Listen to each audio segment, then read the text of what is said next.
Tomer, the growth of SentinelOne continues to be impressive. I mean, doubling year over year, but you're hitting this macro, and there are questions about how long that growth can continue. What signal are you getting from your customers?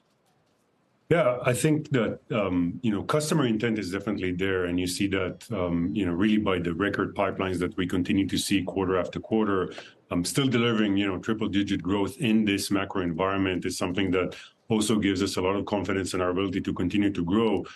With that, I mean, we're obviously not blind to what we're seeing out of customers, which is elongated sales cycles, very typical right now, more scrutiny on budgets, definitely people right-sizing their purchases.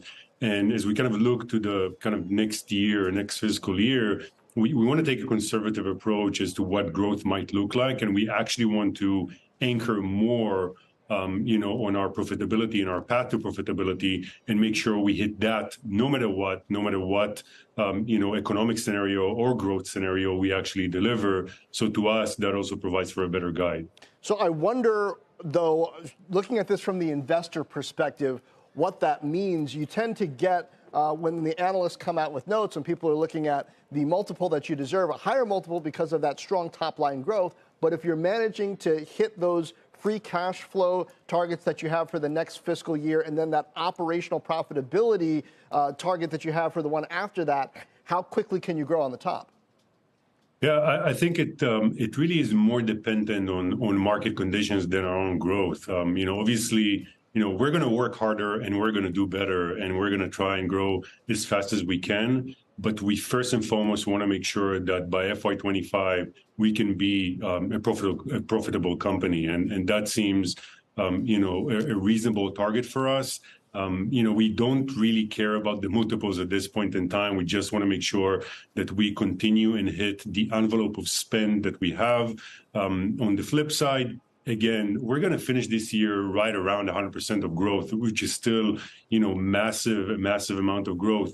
We've 5x'd our ARR since IPO, which was about 7 quarters ago. And we've, at the same time, cut spend on a percentage of EBIT by half. So we made tremendous progress. Tomer, I wonder if you can characterize sort of the way the customer thinks right now. We talk about these budgets in the framework of cost discipline, but what happens if another risk catalyst happens? If there's a breach across industry, how much do budgets change as a result of events, so to speak, during the course of a year? Yeah, it's a great question. And, the nature of cybersecurity hadn't changed. I mean, the core thesis, cybersecurity is a must-have. You got to have it. There's no one out there that's not running an endpoint protection software like the one that we sell. So that remains intact. I think what we're seeing out there is customers really opting for the core offering. I mean, they want to make sure that they got the fundamentals right. And everything that could be a nice to have, everything that could be deferred is being deferred. Every license that you don't necessarily need for today, you're not buying for expansion, you're not buying for the future, you're buying for the right now. And I think that's the most prevalent, theme we're seeing. The other one is just, customers obviously need to hit their own OPEX envelope. So they're coming in and they're asking for more concessions. And all in all, I mean, we've been able to not only maintain a really healthy price point, but at the same time, even grow our gross margin. So we're just trying to work with customers to make sure that we can do what's right for them as they're going through this macroeconomic, condition as well as we do.